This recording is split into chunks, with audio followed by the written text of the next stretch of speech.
in around 5 beats. And so doing the same thing, to do this, you're going to get into a two-handed tangler. The preferred way that I do get into a two-handed tangler, actually, I'll do it. This is the preferred way of how I get into it, is going from an undermount 360, flip it over, catch it, spinning, it relatively short, and you're going to continue the yo-yo over and keep it around the same length of string, or at least a similar beat of speed. And that gets you into a two-handed tangler, and then just weave to the center.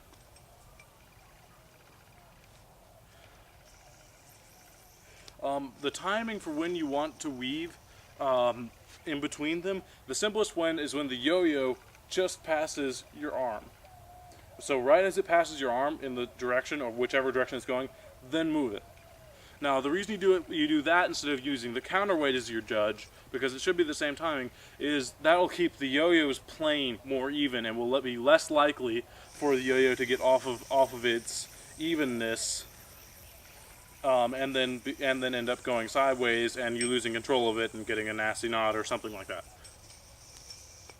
So, now back to Miguel Correa's trick.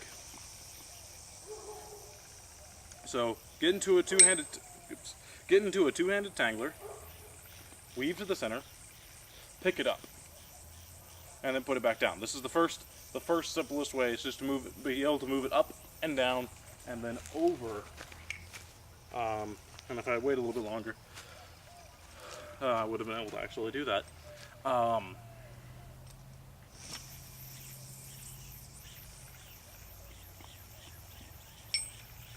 So, up and down is the first way you should do it.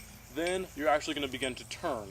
When you turn, there's actually one point, and when there's a half beat where he moves outside of the center to do the trick.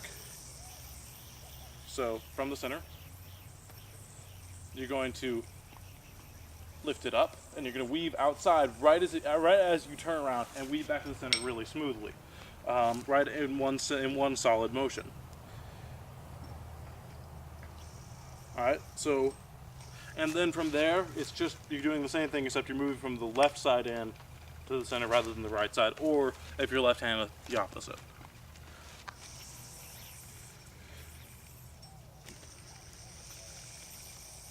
Alright, so when it's done, it should look a little bit, oops, wow. When it's done, it should actually still be a hard trick, actually, because it's a lot harder than, it is as hard as it looks.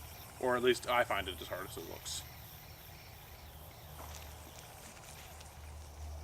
Yeah, it should look a little bit like that, only the yo-yo doesn't get off plane and you do it smoother. I'm not very good at that one, don't do it a lot.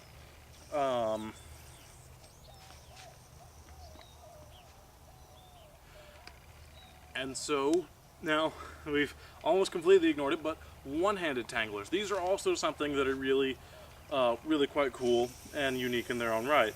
Now, how I get to a one-handed tangler, I'm usually really lazy about it. I usually just do a two-handed tangler and then drop one of my hands.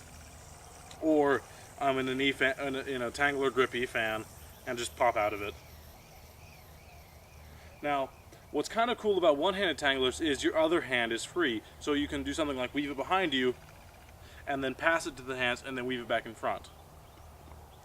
And so this is something that I think I was the first person to do. Don't know, maybe somebody else did it before me, but this is something that I do. It's from a one-handed tangler. It's as you go here, you weave it behind you, you pass it, and then you put it back in front.